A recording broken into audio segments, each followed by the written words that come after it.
네, 감사합니다. 귀한 자리 이렇게 초대해 주셔서 우리 박유한 목사님과 당회원 장로님들 그리고 여전도회 분들에게 그리고 교인들에게 감사드립니다.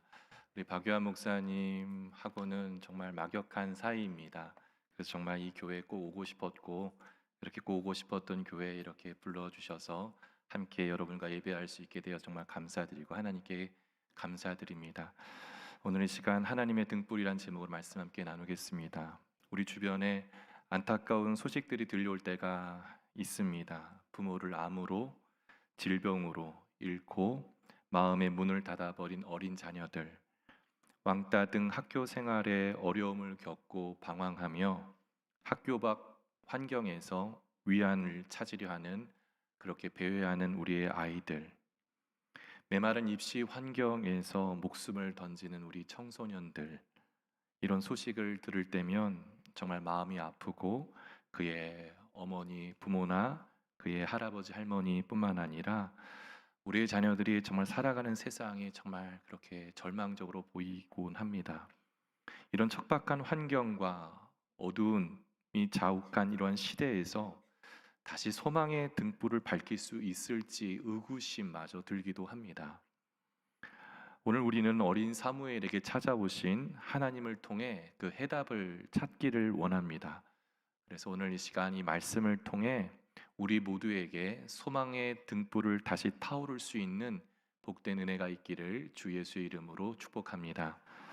하나님은 한밤중에 성전에서 자고 있던 어린 사무엘에게 찾아오셔서 사무엘을 부르셨습니다. 그런데 정작 사무엘은 하나님이 찾아와 말씀하시는 것을 한 번도 경험해 본 적이 없기 때문에 이 소리가 하나님의 음성인 줄 알아채지 못했습니다. 무엇으로 알아들었냐면 조금 떨어진 처소에서 자고 있었던 엘리 제사장이 자기를 부르는 소리라고 그렇게 생각했었던 것입니다. 그래서 그가 일어나서 그곳을 향하여 나아갔던 것이죠. 제사장님 부르셨습니까? 제가 여기 있습니다 라고 말했습니다. 그러자 엘리 제사장은 사무엘에게 내가 널 부른 적이 없다 라고 하면서 다시 가서 자라고 그렇게 말했습니다. 이러기를 3번 반복합니다. 그리고 3번째가 되었을 때 엘리는 그제서야 뭔가 특별한 일이 저 아이에게 일어나고 있음을 직감합니다. 그리고 사무엘에게 또다시 부르는 소리가 들리면 나에게 오지 말고 그 자리에서 일어나 주님 말씀하십시오. 제가 여기 있습니다 라고 말하라고 그렇게 가르쳐 주었습니다. 4번째로 하나님이 사무엘을 부르셨을 때 사무엘은 엘리가 가르쳐 준 대로 그대로 했고 하나님은 사무엘에게 엘리 집안에 일어날 심판에 대하여 말씀하십니다. 이 사건 이후 사무엘은 하나님의 말씀을 담당하는 선지자로 차근차근 자리를 잡아가죠. 이 이야기는 우리가 너무나 잘 아는 이야기입니다. 익숙한 이야기죠. 그렇다면 사무엘 이 이야기가 오늘을 사는 우리들에게 어떤 의미가 있는지 함께 이제 말씀 속을 함께 살펴보고자 합니다. 우선 이 이야기의 배경이 되는 사무엘상 3장 1절과 2절 말씀을 함께 같이 읽어보도록 하겠습니다. 아이 사무엘이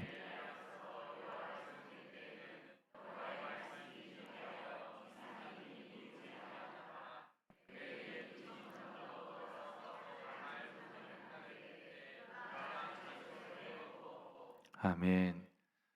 이 시대의 특징이 뭐냐면 주님께서 말씀해 주시는 일이 희귀했다. 그리고 이상도 흔히 즉 비전도 흔히 보이지 않았던 시대였다라고 말씀합니다. 근데 우리가 정작 던져야 될 질문은 정말 하나님께서 말씀해 주시는 일이 이렇게 희귀했느냐? 세번역 성경에서는 드물었다라고 표현한 드물었느냐라는 거예요. 오늘 본문에 사용된 단어 가운데 우리가 주목할 단어가 바로 이 희귀하다라는 단어입니다. 이 희귀하다라고 번역된 이 단어, 우리가 이 말씀을 이렇게 대하면 접할 때 그냥 지레 짐작하는 것은 하나님의 말씀이 잘 들려지지 않았던 시대였구나라고 짐작할 수 있는데 그렇지 않습니다. 오늘 희귀하다라고 번역된, 우리말로 번역된 히브리어 원문의 단어는 경제시장 용어로 비싸다라는 뜻입니다. 원문대로 그냥 직역하면 비싸다라는 뜻이에요. 사무엘서 기자가 이렇게 이 단어를 가져왔다는 것은 당시 엘리 시대에 하나님의 말씀이 상품화되었음을 고발하는 겁니다. 하나님의 말씀이 시장에서 마치 거래되는 상품으로 하나님의 말씀이 그렇게 전락해 버렸다라는 것을 고발하고 있는 겁니다. 또 여기에 사용된 단어 가운데 이상이 흔히 보이지 않았더라라는 단어가 있는데요. 이 단어 원문의 뜻은 무언가에 막혀 쉽게 접근할 수 없었다라는 뜻이에요. 무언가에 막혀서 쉽게 접근할 수 없어. 그러니까 하나님의 백성들이 입장에서는 무언가에 막혀서 하나님의 말씀에 가까이 하고 싶어도 가까이 할 수 없었다라는 것이죠. 이걸 요약해 보면 당시 왜 하나님께서 말씀해 주시는 일이 희귀했고 왜 이상이 자주 나타나지 않았는가? 그건 당연히 그 이유는 당시 종교 지도자들 때문이었어요. 하나님의 말씀을 상품화로 전락시켜버린 그들 때문에 하나님 말씀을 진지하게 알고 싶어도 알 수 없는 무언가에 막혀버렸던 시대였다라는 것이죠. 하나님의 말씀이 마치 상품화되어 비싼 물건처럼 여겨지게 되었고 말씀을 돈벌이 수단으로 삼는 사람들이 우후죽순 여기저기서 생겨났기 때문입니다. 하나님의 말씀을 맡은 자들, 당시 제사장들과 레위인들, 사사들이 말씀의 전달자 역할을 하는 것이 아니라 오히려 말씀의 방해꾼 역할을 했던 것이죠. 3장 2절에 보면요, 당시 가장 중요했던 종교 지도자였던 이 엘리 제사장의 시력과 행동이 아주 상세하게 설명됩니다. 엘리의 눈이 점점 어두워졌다라고 얘기해요. 왜 굳이 이렇게 표현을 할까요? 성경에서 이렇게 표현한 것은 정말 육체적인 시력이 어두운 것이 아니라 영적으로 그가 어두워져 가고 있었음을 보여주는 겁니다. 지금 그는 자기 처소에 누워 있었어요. 영적으로 눈이 먼 상태, 영적인 잠에 빠져 있는 상태를 의미합니다. 사랑하는 송정교회 성도 여러분, 신앙생활은 실력이 아니라 시력입니다. 하나님을 바라보는 거예요. 그게 신앙생활, 우리의 신앙의 힘입니다. 하나님과 시선을 마주하는 자에게 하나님은 하나님의 얼굴을 보여주시는 거예요. 이것이 이스라엘 리더의 당시 현존의 상태였고 그런 리더 아래서 이스라엘 공동체도 함께 잠들어 가고 있었던 겁니다. 이렇듯 영적으로 매우 척박한 시대에 사무엘은 선지자로 부름받았고 자라갑니다. 이 사사시대의 정신은 각각 자기 속에는 옳은 대로 행하였던 시대였습니다.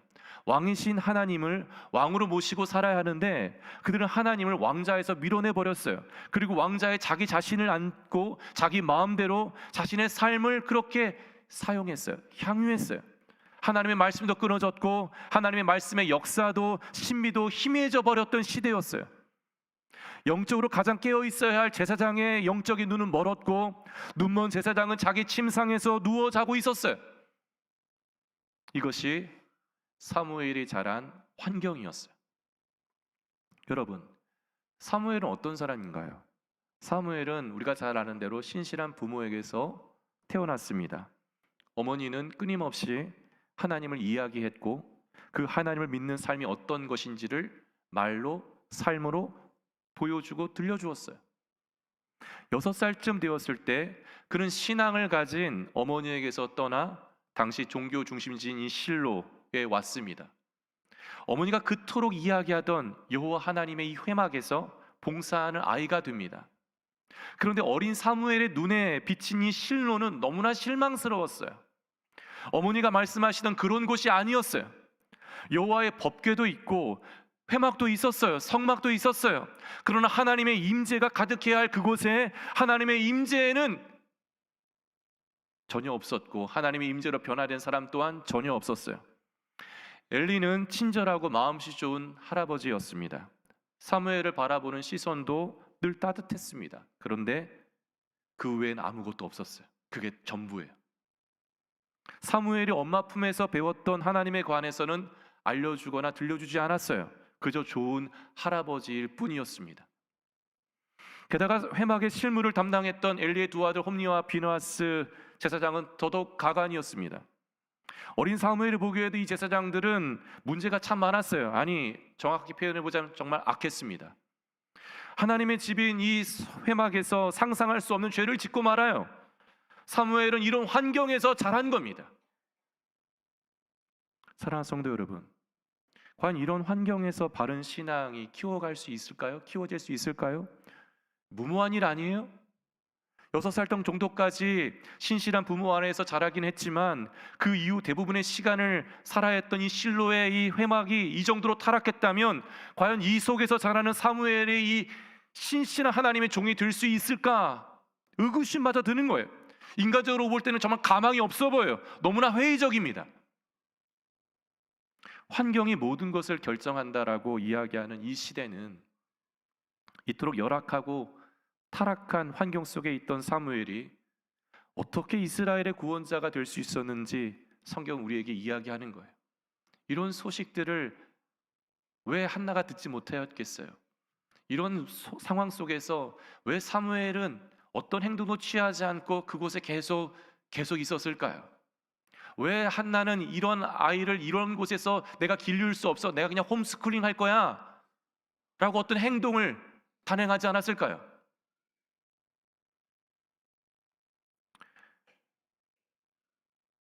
그런데 이 모든 걸 뒤집는 반전의 카드가 있었음을 성경은 이야기합니다.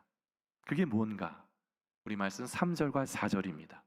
3절과 4절 말씀 함께 같이 읽어보겠습니다. 하나님의 등불은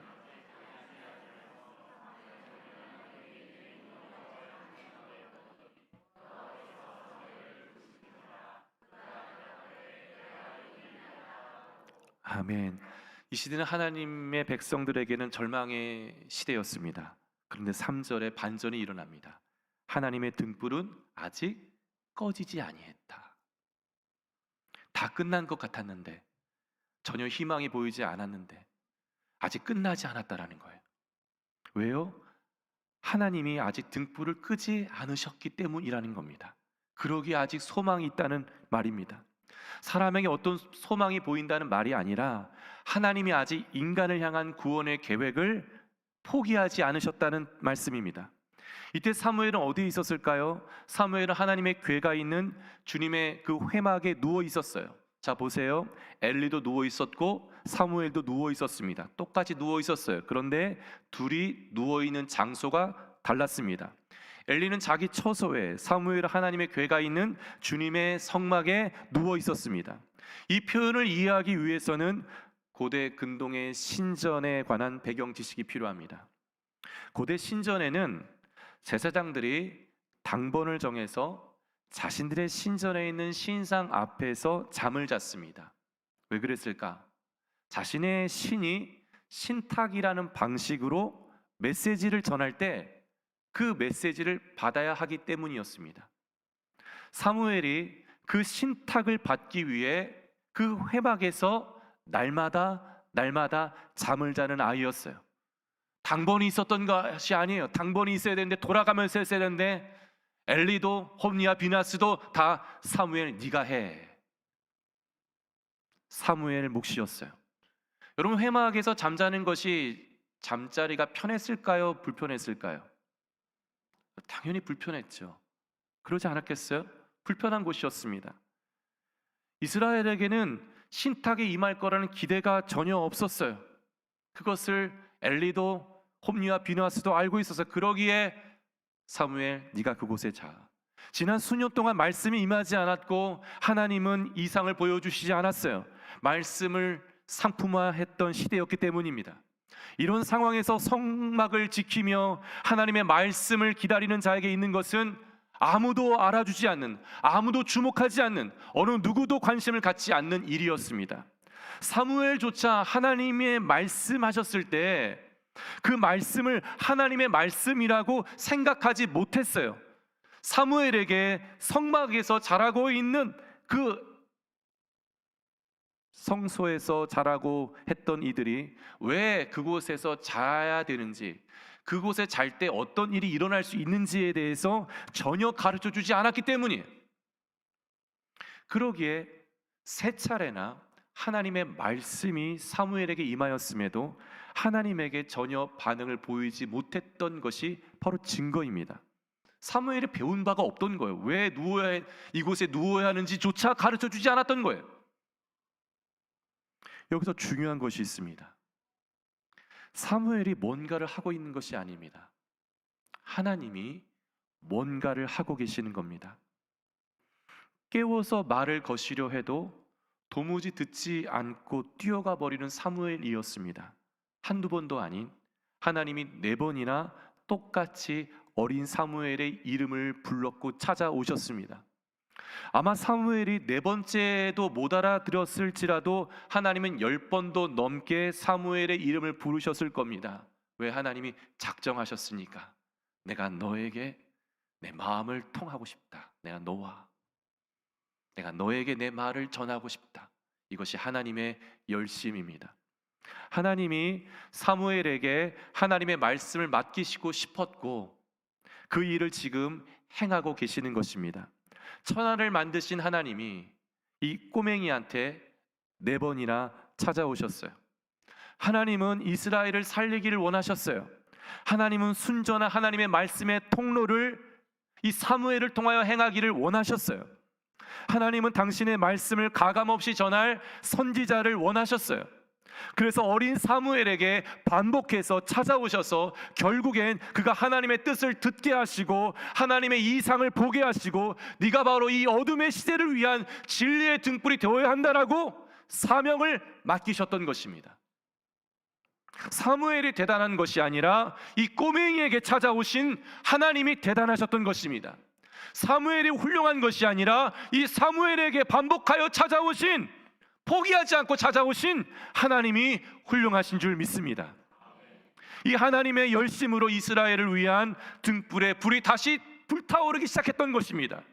사랑하는 성도 여러분, 시대가 어둡고 환경이 최악이고 타락한 시대 한복판에 있다 할지라도 그것이 회사이든 그것이 내가 일하는 일터이든 아직 꺼지지 않는 하나님의 말씀 앞에 엎드리십시오.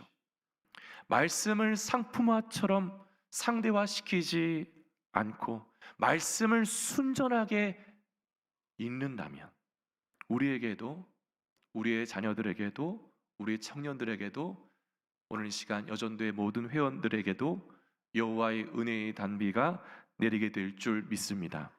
그러면 말씀을 가까이 하고 말씀 앞에 엎드리는 자에게 어떤 은혜가 주어질까요? 간략하게 말씀을 가지고 3가지를 살펴보겠습니다. 첫째, 하나님의 임재를 체험합니다. 우리 말씀 10절 함께 같이 읽어보겠습니다. 여호와께서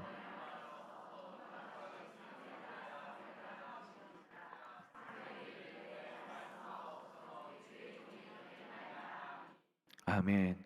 여기서 임하다라는 말 주목하십시오. 여호와께서 임하여 사무엘 곁에 선 거예요. 이 임하다라는 뜻이 바로 들어오다라는 뜻이에요. 들어오다. 의역하면 곁에 서다라는 거예요. 누구 곁에? 사무엘 곁에. 하나님이 작정한 거예요. 내가 이제부터 네 곁에 설 거야. 이게 바로 임하다라는 거예요.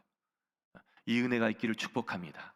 올 새해 여러분의 심령 가운데 하나님께서 내가 너에게 임한다, 내가 너에게 들어간다, 너의 가정에, 너의 일터에, 너의 사업터에, 너의 자녀들에게 내가 들어간다, 내가 곁에 설 거야. 이것이 바로 귀한 임재의 체험입니다. 두 번째, 그와 함께 하신다라고 말씀합니다. 19절 말씀 함께 읽어보겠습니다. 사무엘이 자라매 여호와께서 그와 함께 계셔서 그의 말이 아멘. 그래서 자라매, 사무엘이 자라매 여호와께서 그와 함께 하셨다라는 거예요. 자라가는 여정에 하나님이 함께 하셨다라는 거예요. 인생의 계절에 하나님이 함께 하신다라는 거예요. 이 은혜가 있기를 축복합니다. 우리의 자녀들뿐만 아니라 3040 중년의 시기, 60, 70, 80세, 90세 어르신이 이르기까지 자람의 여정에 있어서 여호와께서 함께 하시는 은혜, 근데 그런 하나님의 사람들에게는 어떤 은혜가 있냐면 오늘 19절 말씀 다시 한번 보시면 그와 함께 계셔서 그의 말이 하나도 땅에 떨어지지 않게 하셨다라는 거예요. 자, 말씀을 상품화했던 엘리를 비롯한 홈리와 비누아스의 말은 전혀 권위가 없고 다 땅에 떨어졌는데 사무엘의 말은 하나도 땅에 떨어지지 않고 다 이루어지게 하셨다라는 거예요. 할렐루야. 이것이 하나님과 인생의 계절에 가까이 하는 자에게 주시는 노년의 축복입니다. 하나님 노년의 축복에 하나님을 가까이하고 말씀을 상대화시키지 않고 말씀을 상품화하지 않고 말씀을 순전하게 여기는 자에게 노년의 입술의 권세를 주십니다. 야곱이 노년의 자녀들을 위해서 축복할 때 그대로 이루어진 거예요. 그대로 넷째 아들에게 너희 집안엔 통치자가 나올 것이다. 그대로 이루어져서 메시아가 유다 집안에 나오게 하신 거예요. 안목이 열리는 겁니다. 몸은 쇠하지만 엘리의 눈은 갈수록 쇠했지만 영적으로 쇠했지만 사무엘의 눈은 영적으로 몸은 쇠했지만 갈수록 선명해졌던 거예요. 알아본 거예요. 이 사람은 어떻게 기도해야 될지, 어떻게 축복해야 될지. 그대로 하나님이 그 입술에 주목하셨고 입술의 권세대로 이루어질 역사를 허락하셨다라는 것입니다. 할렐루야. 세 번째, 하나님이 내 삶에 계속 나타나신다라는 겁니다. 21절 말씀 함께 읽겠습니다. 여호와께서 실로에서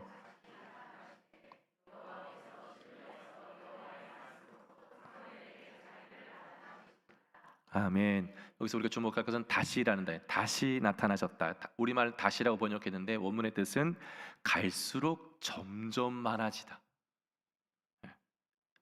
여호와께서 사무엘에게 갈수록 점점 높아지고 넓어지고 깊어지고 많아졌다라는 거예요. 오늘 이 은혜가 있기를 주님의 이름으로 축복합니다. 누가복음 10장에 보면 우리가 너무나 잘 아는 마르다와 마리아 이야기가 나옵니다. 예수님은 마르다의 섬긴 자체를 탓하지 않으셨어요. 요사이 이 말씀을 극단적으로 해석해서 마치 봉사하는 것보다는 말씀 듣는 것이 더 좋다고 그렇게 우리가 쉽게 이해해 버렸는데요. 그런 해석의 패단이 교회의 다양한 섬김을 오히려 방해하기도 하였습니다. 특별히 그 섬김을 담당하는 사람들, 특별히 여성들을 조금 덜 중요한 자리로 내려보내졌고 말씀을 담당하는 사람들을 훨씬 더 중요한 자리로 만들었다는 그러한 오해를 사기도 하는 본문입니다. 근데 성경이 강조하는 바는 그런 의도가 아닙니다. 마르다는 섬기는 일이 많아서 분주했습니다. 분주하다라는 원어의 뜻은 사방에서 끌어당긴다라는 뜻이에요. 사방에서. 그녀를 사방에서 끌어당김으로 인해 아마도 그녀의 마음은 염려와 근심으로 가득했던 것입니다. 어쩌면 마르다는 예수님 곁에서 마리아처럼 말씀을 듣고 싶었을지도 몰라요. 그러나 예수님을 섬긴다는 것 포기할 수 없었기 때문에 이러지도 저러지도 못했을 것이겠죠. 이때 오늘 성경은 마르다의 마음이 어떻는지를, 예수님 뭘 지금 지적하는지를 분명하게 선명하게 우리에게 들려줍니다. 이 부분에 대해서 누가복음 10장 40절을 새 한글 성경이 있어요. 우리가 보는 책은 개역 개정이잖아요. 이 개역 개정판도 1998년에 지금 우리말로 번역된 겁니다. 근데 이것도 벌써 지금 뭐 25년이 넘어가잖아요. 그래서 대한성서공회에서 오늘 우리들의 언어로 그러나 원어에 충실하여서 번역한 것이 새 한글 성경이에요. 저는 여러분들에게 여러분 가정에 새 한글 성경이든 새 번역 성경이든 그걸 꼭 갖고 있었으면 좋겠어요. 이 성경책을 보면서 새롭게 여러분이 이 말씀을 더 대했으면 좋겠어요. 특별히 오늘 이 시간 새 한글 성경으로 누가복음 10장 40절 말씀을 화면을 보시고 같이 함께 읽어보도록 하겠습니다. 그런데 마르다는